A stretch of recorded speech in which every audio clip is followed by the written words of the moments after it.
নমস্কার বন্ধুরা, মিনুর রান্নাঘরে আপনাদের স্বাগত। চলে এলাম নতুন একটা রেসিপি নিয়ে। আজকের আমি রান্না করব ছোলার ডালের ধোকা। তার জন্য কিছুটা ছোলার ডাল, এই 150 মতো ছোলার ডাল আমি 4-5 ঘন্টা আগে ভিজিয়ে রেখেছি। ডালটা পুরো ভিজে গেছে। আর নিয়েছি সামান্য কিছুটা এই যে কাজু কিশমিশ, আর নিয়েছি কিছুটা নারকেল কোড়া আর একটু টমেটো। এইসব উপকরণ দিয়ে, আরও অন্যান্য অনেক উপকরণই লাগবে, সেসব দিয়ে আমি তৈরি করব ছোলার ডালের নিরামিষ ধোকা। তাহলে চলুন এবার সব গুছিয়ে নিয়ে রান্নাটা শুরু করি। ছোলার ডালের ধোকা তৈরি করার জন্যে প্রথমে জলটাকে আমি একটা ফুটো থালার মধ্যে দিয়ে ঝরিয়ে নিচ্ছি। জলটা ঝরানো হয়ে গেল। এবার এই ডালগুলোকে আমি একটা মিক্সিং জার নিয়ে নিয়েছি, এটার মধ্যে দিয়ে এটাকে পেস্ট করে নেব। জলটা খুব সুন্দর করে ঝরিয়ে এবার আমি শুধু ডালটাকে এর মধ্যে পেস্ট করে নেব।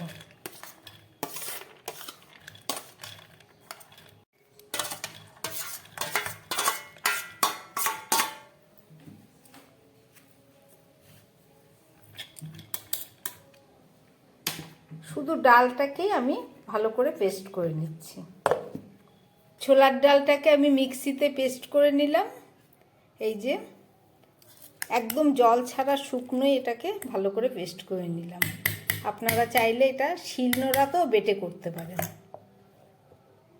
ছোলার ডালটা পেস্ট করে নিয়েছি। এবার এর মধ্যে আমি সমস্ত রকম মশলা দিয়ে দেবো। প্রথমে দিয়ে দিচ্ছি আমি পরিমাণ মতো নুন, তারপরে দিয়ে দিচ্ছি পরিমাণ মতো হলুদ,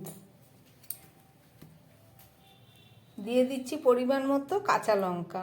আমি এখানে একটা কাঁচা লঙ্কা নিয়েছি, আপনারা যে যেমন ঝাল খান সেই অনুপাতে নেবেন। আর দিয়ে দিচ্ছি খুব সামান্য একটু গরম মশলার গুঁড়ো। এছাড়া দিয়ে দিচ্ছি সামান্য মিষ্টি, চিনি, আর দিয়ে দিচ্ছি একটুখানি কালো জিরে। এগুলোকে আমি সব একসঙ্গে মিশিয়ে একটা পেস্ট তৈরি করে নেব, তারপরে দেখাচ্ছি। ছোলার ডালের নিরামিষ ধোকার পেস্ট আমি তৈরি করছি। এটা আমার মাখা হয়ে গেল, আমি একটু 5 মিনিটের জন্য ঢাকা দিয়ে রাখছি। ছোলার ডালের পেস্টটাকে ভালো করে মশলা দিয়ে মেখে রাখার 5 মিনিট পরে আবার ফেরত আসলাম। এবার চলুন ঢাকাটা খুলে এবার এটাকে ধোকা তৈরি করে আপনাদের দেখাই। আমি এই একটা থালা নিয়ে নিলাম। এই থালার মধ্যে আমি প্রথমে খুব সামান্য একটু ঘি দিয়ে দিচ্ছি। এই ঘিটাকে খুব ভালো করে থালার মধ্যে মেখে নিয়ে তারপরে আমি এর মধ্যে এই ডালটাকে দিয়ে দেবো। পেস্ট করে রাখা এই ডালটাকে ভালো করে দিয়ে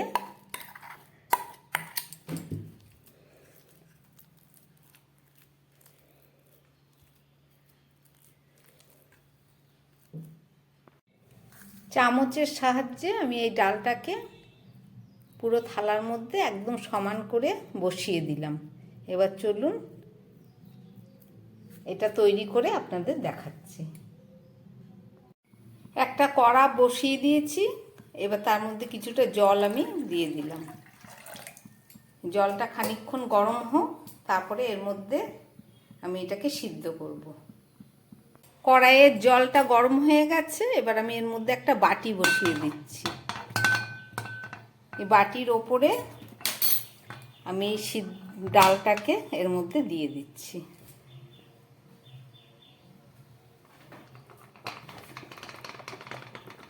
এবার এটাকে একটা ঢাকা দিয়ে দিলাম।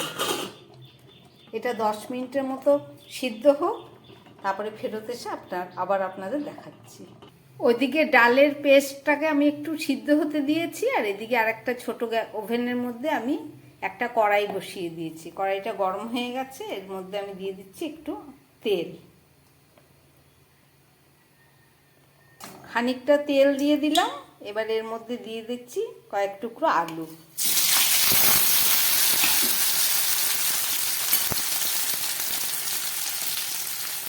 আর দিয়ে দিচ্ছি পরিমাণ মতো নুন।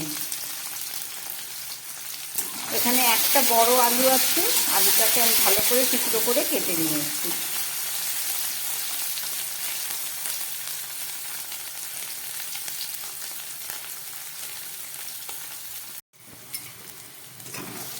নুন দেওয়ার পরে আলুটা একটু ভাজা হয়েছে, এবার দিয়ে দিচ্ছি পরিমাণ মতো হলুদ।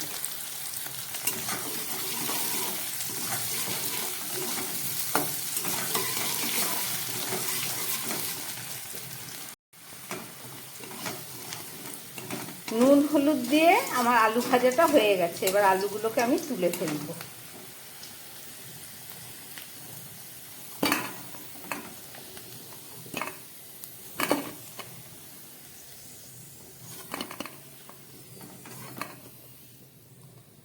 এই যে আলু ভাজা। ছোলার ডালের পেস্টটাকে আমি প্রায় 10 মিনিট হয়ে গেছে সিদ্ধ বসিয়ে দিয়েছি, একদম গ্যাস কমিয়ে। চলুন এবার ঢাকাটা খুলে দেখি কতটা সিদ্ধ হয়েছে।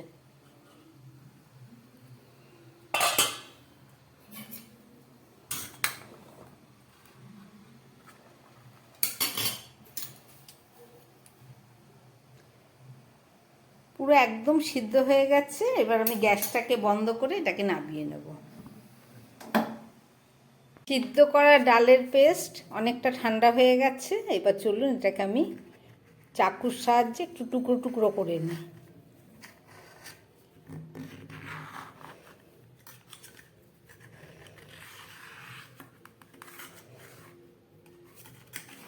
কত সুন্দর সিদ্ধ হয়ে গেছে দেখুন। এবার এটা চাকুর সাহায্যে আমি একটু টুকরো টুকরো করে নেব।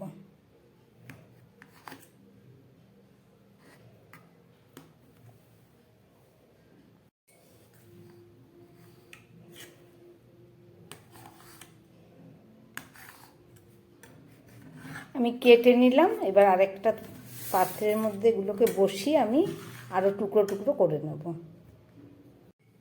একটা বড় থালার মধ্যে নিয়ে নিলাম কাটার সুবিধার জন্য। এবার আমি এগুলোকে এরকম ছোট ছোট করে পিস করে নেব।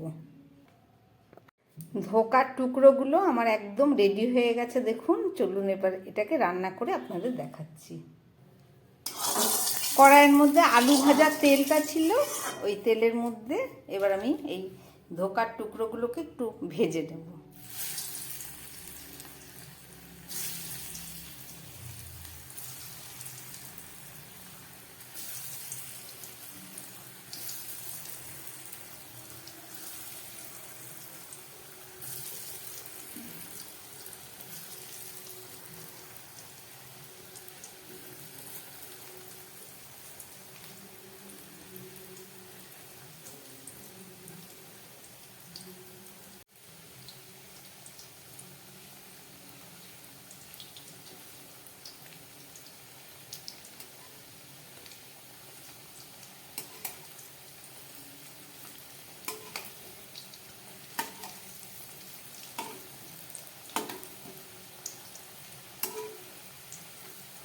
এক পিঠ ভাজা হয়ে গেছে, আমি আরেক পিঠ উল্টে দিলাম।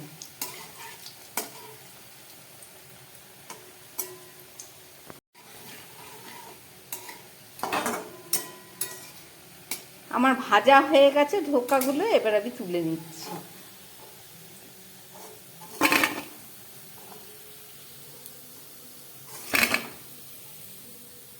এই যে ধোকা আমার রেডি হয়ে গেছে। ধোকা ভাজার তেলের মধ্যে আমি দিয়ে দিচ্ছি জিরে ফোড়ন, আর দিয়ে দিচ্ছি একটা তেজপাতা, আর দিয়ে দিলাম দুটো কাঁচা লঙ্কা।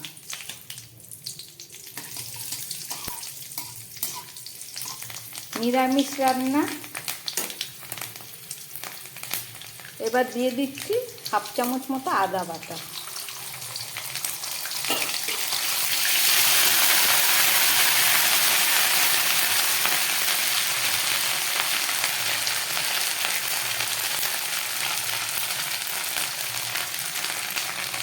গ্যাসটাকে একদম কমিয়ে এই আদাটা ভেজে নিতে হবে। এবার দিয়ে দিচ্ছি 1/2 চামচ জিরের গুঁড়ো,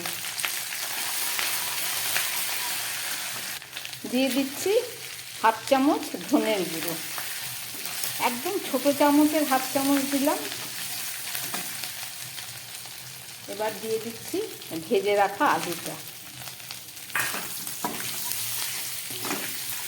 আলুর মধ্যে তো আগেই নুন আর হলুদ দেওয়া ছিল, এখন আর দিচ্ছি না।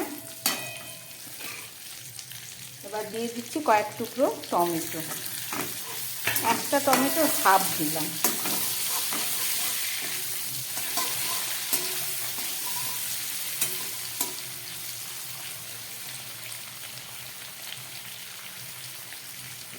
এবার দিয়ে দিচ্ছি লঙ্কার গুঁড়ো, হাফ চামচ মতো লঙ্কার গুঁড়ো দিলাম।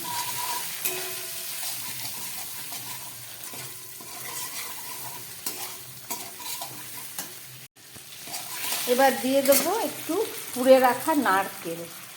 যেহেতু এটা ছোলার ডালের, আমরা তো ছোলার ডালে নানান সময় নারকেল দিয়ে খেতে খুব সুস্বাদু হয়, ওই জন্য ছোলার ডালের ধোকার মধ্যে আমি একটু নারকেল দিলাম। নিরামিষ রান্নায় ভালোই লাগবে খেতে।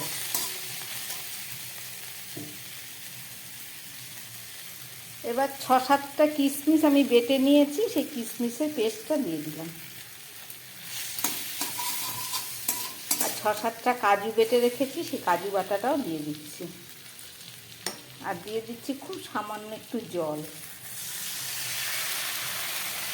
এবার মশলাটা দিয়ে সব কিছু দিয়ে এবার খানিকক্ষণ আমি এটাকে কষাবো।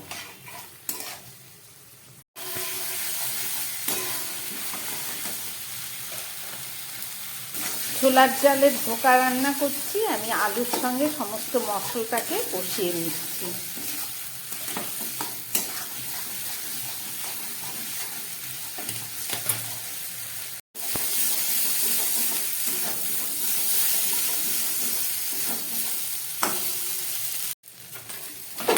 মশলাটা কষানো হয়ে গেছে, এই যে তেল দেখা যাচ্ছে। এবার আমি এর মধ্যে দিয়ে দিচ্ছি জল।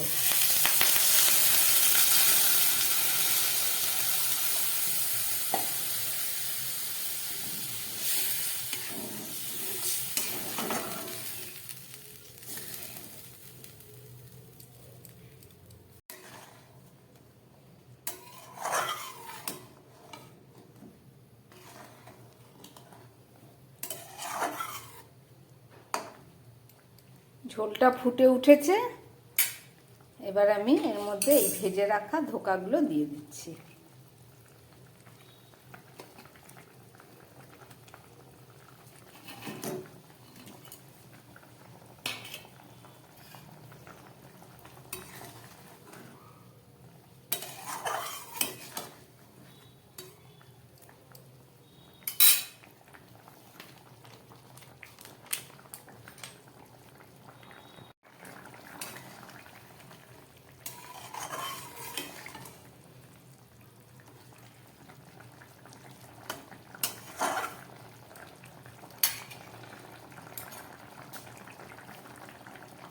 ধোকা দেবার পরে 2-3 মিনিট মতো রান্না করলাম। এবার দিয়ে দিচ্ছি আমি একটু টমেটো সস। নিরামিষ রান্না এসব দিলে একটু টেস্ট হয় রান্নাটা। আর দিয়ে দিচ্ছি সামান্য একটু মিষ্টি, হাফ চামচ মতো মিষ্টি দিয়ে দিলাম, চিনি। আর দিয়ে দিচ্ছি হাফ চামচ মতো গরম মশলা। আর দিয়ে দিচ্ছি ঘি হাফ চামচ।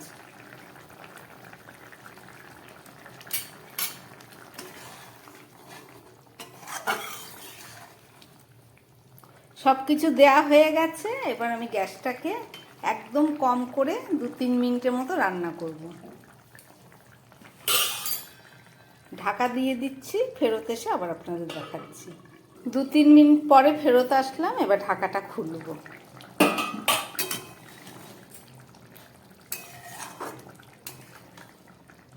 আমার তৈরি হয়ে গেছে ধোকার ডালনা।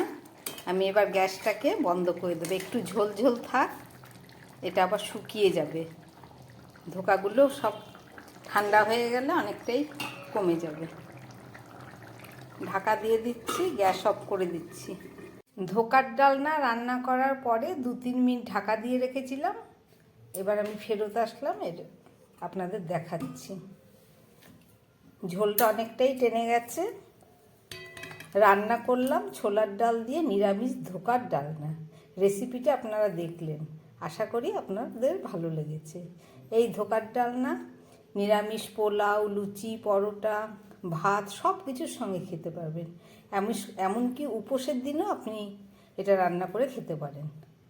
আমার বানানো এই রেসিপি যদি আপনাদের ভালো লাগে তাহলে আমার চ্যানেলটাকে লাইক করবেন, শেয়ার করবেন এবং সাবস্ক্রাইব করবেন, যাতে আমি আগামী দিন নতুন কোনো রেসিপি নিয়ে আসতে পারি। নমস্কার, সবাই সুস্থ থাকবেন, ভালো থাকবেন।